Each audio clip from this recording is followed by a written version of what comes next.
ನಮಸ್ಕಾರ ವೀಕ್ಷಕರೇ, ನಿಮಗೆಲ್ಲ ಬ್ರಹ್ಮಚಾರಿ ಕಿಚನ್ಗೆ ಸ್ವಾಗತ. ನಾನು ನಿಮ್ಮ ಮಹೇಶ್. ಇವತ್ತು ನಾನು ನಿಮಗೆ ಅತಿ ಸುಲಭವಾಗಿ ಹಾಗೂ ರುಚಿಯಾಗಿರುವಂಥ ಆಲೂ ಹೂಕೋಸು ಪಲ್ಯ ಮಾಡೋದು ಹೇಗೆ ಅಂತ ತೋರಿಸ್ಕೊಡ್ತಾ ಇದ್ದೀನಿ. ಈ ಪಲ್ಯ ರೊಟ್ಟಿ ಚಪಾತಿಗೆ ಒಳ್ಳೆ ಕಾಂಬಿನೇಷನ್ ಆಗಿರುತ್ತೆ. ಹಾಗಾದರೆ ಶುರು ಮಾಡೋಣ ಅಲ್ವಾ? ಅದಕ್ಕಿಂತ ಮುಂಚೆ ನೀವಿನ್ನೂ ನಮ್ಮ ಚಾನಲ್ಗೆ ಸಬ್ಸ್ಕ್ರೈಬ್ ಆಗಿಲ್ಲ ಅಂದರೆ ಸಬ್ಸ್ಕ್ರೈಬ್ ಆಗಿ, ಹಾಗೆ ಪಕ್ಕದಲ್ಲಿರೋ ಬೆಲ್ ಬಟನ್ ಒತ್ತಿ. ಮೊದಲಿಗೆ ನಾವು ಕಾದಿರೋ ಎಣ್ಣೆಯಲ್ಲಿ ಆಲೂಗಡ್ಡೆ ಮತ್ತು ಹೂಕೋಸನ್ನ ಗೋಲ್ಡನ್ ಕಲರ್ ಬರೋ ತನಕ ಡೀಪ್ ಫ್ರೈ ಮಾಡಬೇಕು.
ಆಲೂಗಡ್ಡೆ ಮತ್ತು ಹೂಕೋಸು ಫ್ರೈ ಮಾಡಿದ ನಂತರ ಮತ್ತೊಂದು ಪಾತ್ರೆ ತಗೊಂಡು ಅದಕ್ಕೆ 3-4 ಟೇಬಲ್ ಸ್ಪೂನ್ ಎಣ್ಣೆ ಹಾಕಿ, ಅದಕ್ಕಾದ್ರ ನಂತರ 2-3 ಆನಿಯನ್ ಮೀಡಿಯಮ್ ಸೈಜ್ ಇರೋದು ಕಟ್ ಮಾಡಿ ಅದು ಗೋಲ್ಡನ್ ಕಲರ್ ಬರೋ ತನಕ ಫ್ರೈ ಮಾಡ್ಕೊಬೇಕು.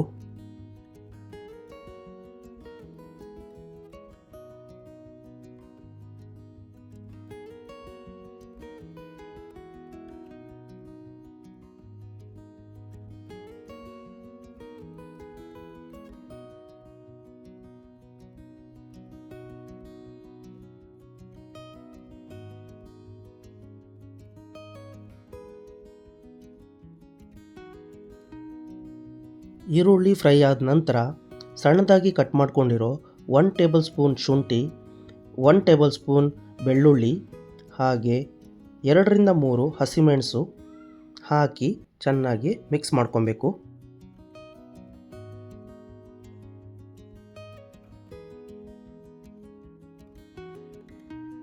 ನಂತರ ಇದಕ್ಕೆ 1 tablespoon chilli powder, 1 tablespoon ಧನಿಯಾ ಪೌಡರ್, ಸ್ವಲ್ಪ ಅರಿಶಿನ, ಹಾಗೆ 1 tablespoon vinegar, 2-3 medium size ಟೊಮೊಟೊನ ಸಣ್ಣದಾಗಿ ಕಟ್ ಮಾಡ್ಕೊಂಡಿರೋದು, ಹಾಗೆ ರುಚಿಗೆ ತಕ್ಕಷ್ಟು ಉಪ್ಪನ್ನು ಹಾಕಿ ಇದನ್ನು ಚೆನ್ನಾಗಿ ಬೇಯಿಸ್ಕೊಬೇಕು.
ಮಸಾಲೆ ಚೆನ್ನಾಗಿ ಬೆಂದ ನಂತರ ನಾವು ಫ್ರೈ ಮಾಡ್ಕೊಂಡಿದ್ದ ಆಲೂಗಡ್ಡೆ ಮತ್ತು ಹೂಕೋಸನ್ನ ಆ್ಯಡ್ ಮಾಡಬೇಕಾಗತ್ತೆ. ಅದರ ಜೊತೆಗೆ ಬೇಯಿಸ್ಕೊಂಡಿರೋ ಬಟಾಣಿನ ನಾವು ಆ್ಯಡ್ ಮಾಡಬೇಕು. ಹಾಗೆ ಅದರ ಜೊತೆಗೆ ಸ್ವಲ್ಪ ಕಸೂರಿ ಮೇಥಿ, 1 ಟೀ ಸ್ಪೂನ್ ಆಗೋಷ್ಟು ಗರಂ ಮಸಾಲನ ಹಾಕಿ ಚೆನ್ನಾಗಿ ಮಿಕ್ಸ್ ಮಾಡಬೇಕು.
ಈಗ ನಮ್ಮ ಪಲ್ಯ ತಯಾರಿದೆ. ಗ್ಯಾಸ್ ಆಫ್ ಮಾಡಿ ಫೈನಲ್ ಟಚಪ್ಪಿಗೆ ಮೇಲ್ಗಡೆ ಸ್ವಲ್ಪ ಕೊತ್ತಂಬರಿನ ಹೀಗೆ ಹಾಕ್ಬಿಡೋಣ.